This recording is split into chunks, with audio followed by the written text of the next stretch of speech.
Bienvenue dans cette nouvelle vidéo. Nous allons voir comment créer des graphiques à l'aide de SmartAd. Les entreprises définissent les processus pour gérer le développement des produits, les ventes et autres fonctions essentielles. Dans Excel 2016 est livré avec une sélection de types de diagrammes intégrés appelés SmartAd. Il est tout simplement au niveau de l'onglet Insertion du ruban. Dans le groupe Illustration, on a tout simplement un graphique SmartAd où vous avez tout simplement la possibilité de créer les différentes combinaisons des graphiques SmartAd que vous pouvez également utiliser pour illustrer les processus, les listes, les cycles, les graphiques hiérarchiques, les relations, les matrices, les pyramides ou encore des images. Alors, en cliquant sur l'un des modèles dans la boîte de dialogue, par exemple, je sélectionne tout.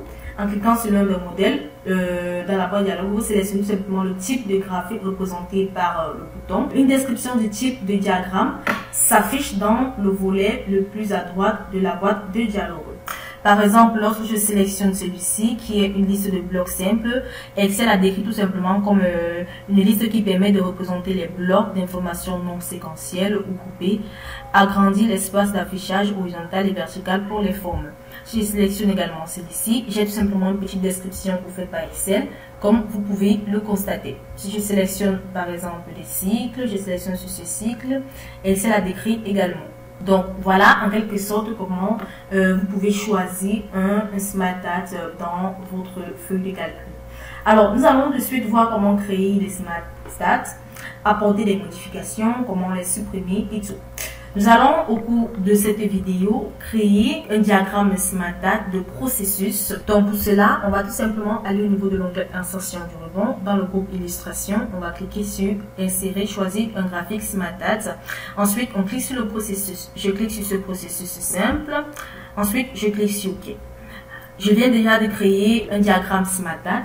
Je vais ensuite, pour créer des noms, pour taper des noms, après avoir créé le graphique, tout simplement, la boîte de dialogue, taper le nom ici qui apparaît. Vous pouvez également le supprimer. Lorsque vous créez votre diagramme SmartAd, vous double-cliquez sur les différents processus pour entrer le nom directement, ou encore, vous pouvez tout simplement faire un clic droit pour cliquer sur afficher le volet test et le volet test apparaît. Je vais tout simplement entrer le nom du premier volet. Pour cela, je vais tout simplement apporter le processus pour créer ou encore le processus. Pour tracer une fonction, on détermine premièrement le degré de définition de la fonction. Donc pour cela, on détermine le DF qui est le degré de définition. Lorsque je clique sur Entrée, cela ajoute tout simplement un nouveau processus. Pour ne pas à chaque fois ajouter un nouveau processus, si vous souhaitez, vous pouvez simplement venir cliquer directement sur le processus que vous voulez entre la saisie de nom ou entre le nom et ainsi de suite. Donc dans ce cas, après avoir déterminé le DF, on calcule les limites de la fonction.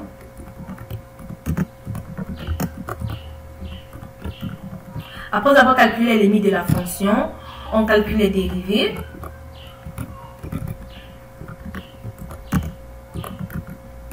Calcul des dérivés. Après avoir calculé les dérivés, on calcule également le sens de variation. Donc, sens de variation. Donc, ce sont les processus pour variation, les processus pour construire une fonction. Après le sens de variation, on trace le tableau de variation.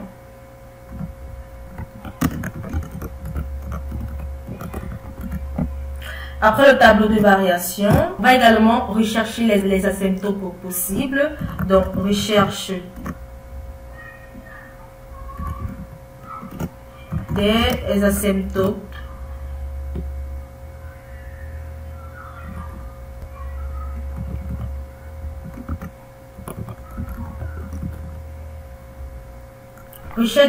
possibles. Ensuite, ou encore, enfin, on trace la fonction. Enfin, on trace la fonction. Donc, voilà les étapes pour tracer une fonction. Lorsque j'ai terminé, je peux tout simplement fermer l'onglet Taper le test. Actuellement, j'ai deux processus qui sont également augmentés dans mon tableau. Donc pour les supprimer, je peux agrandir. Hein. Voilà, pour les supprimer, je sélectionne tout simplement ces processus, je fais un clic droit, ensuite je clique sur couper. Et cela va tout simplement supprimer ces processus, les derniers processus qui ne sont pas utilisables. Je clique après sur couper. Cela supprime tout simplement ces derniers processus. Donc voilà, pour tracer une fonction, déterminer le domaine de définition autant pour moi. Vous déterminez le domaine de définition, le DF, ensuite calculer les limites, ensuite calculer les dérivés, ensuite le sens de variation, le tableau de variation, vous cherchez les interrupts si possible, et enfin vous tracez la fonction. Maintenant, pour apporter des modifications à notre diagramme SmartArt, vous cliquez tout simplement sur le diagramme. Ensuite, là, va tout simplement activer deux onglets, l'onglet création et l'onglet format. Dans l'onglet création, vous pouvez tout simplement modifier la disposition de votre diagramme ou encore modifier le style de SmartArt. Donc pour cela, c'est au niveau du style, je peux simplement sélectionner sur ce type de style. Comme vous pouvez le constater, je sélectionne sur le style les styles qui sont tout simplement intégrés.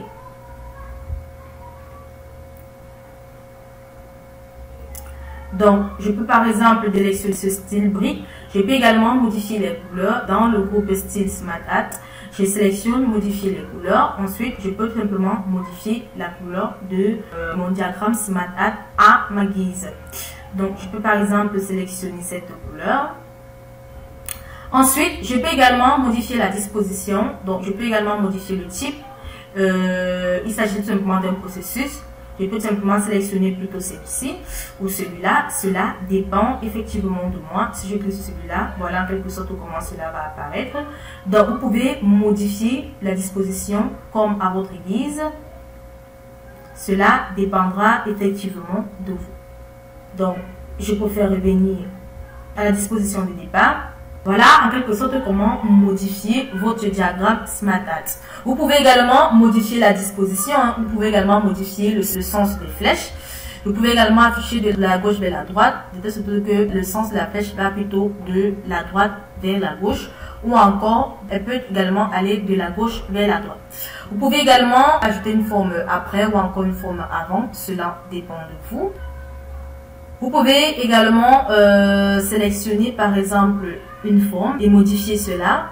Donc, si je sélectionne par exemple ce processus et que je décide de monter, comme vous pouvez le constater, calcul des limites va plutôt en première position. Si je clique sur monter, elle est un peu beaucoup plus floue. Je vais modifier le style pour qu'elle soit plus visible. Je vais également modifier la couleur. Voilà, je vais supprimer ces deux trucs que je viens d'afficher, couper, ensuite couper. Voilà, la disposition a été modifiée. Le calcul du DF est maintenant en deuxième position, le dans la première position. Donc si je clique dessus et que je viens au niveau de l'onglet création du ruban, dans le groupe créer un graphique, je clique tout simplement sur monter et cela reprend sa place initiale. Je peux également cliquer sur descendre pour qu'elle prenne la deuxième place, la troisième place, la quatrième place et ainsi de suite. Donc voilà comment vous pouvez tout simplement modifier vos différentes formes ou encore vos différentes étapes dans votre processus. Vous pouvez en outre modifier le format, c'est-à-dire vous cliquez tout simplement sur le diagramme SmartArt. Ensuite, dans l'onglet de format du ruban, vous pouvez dans cet onglet modifier le style de format. Vous pouvez modifier le style de format, vous pouvez modifier la couleur de remplissage. Vous pouvez apporter par exemple le noir au niveau de la couleur de remplissage, cela dépendra de vous.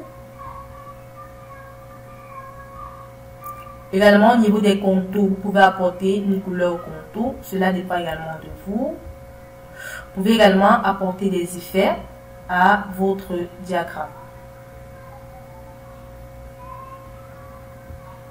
Donc, lorsque je sélectionne un effet, cela met tout simplement en surbrillance sur les données.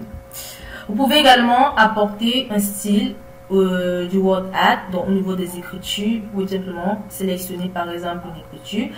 Comme vous pouvez le constater, lorsque je sélectionne une écriture, un style de WordArt, cela met en surbrillance les données de mon diagramme SmartArt. Ensuite de cela, vous pouvez également sélectionner d'aligner votre grille ou encore de l'aligner sur la forme ou afficher le quadrillage. Vous pouvez également modifier la forme de vos données. Donc pour cela, vous sélectionnez tout simplement votre graphique. Vous sélectionnez une étape. Ensuite, dans le groupe au format, au niveau de la forme, vous cliquez sur modifier la forme Vous pouvez également modifier la forme à votre guise. Voilà, si je clique par exemple sur une autre forme que celle-là, comme vous pouvez le constater, cela modifie effectivement la forme dans votre graphique. Donc, vous pouvez également modifier la couleur de fond par rapport à la forme. Cela dépend de vous. Voilà. Donc, voilà en quelque sorte toutes les modifications que vous pouvez apporter à votre graphique SmartAd. Donc, si vous voulez supprimer un diagramme SmartAd, vous sélectionnez votre diagramme SmartAd. Vous faites également un clic droit sur le diagramme. Ensuite, vous cliquez sur couper. Et cela va tout simplement supprimer le diagramme. Donc voilà en quelque sorte comment créer un diagramme SmartAd. J'espère que vous avez aimé la vidéo. Nous allons nous retrouver très prochainement pour une nouvelle vidéo.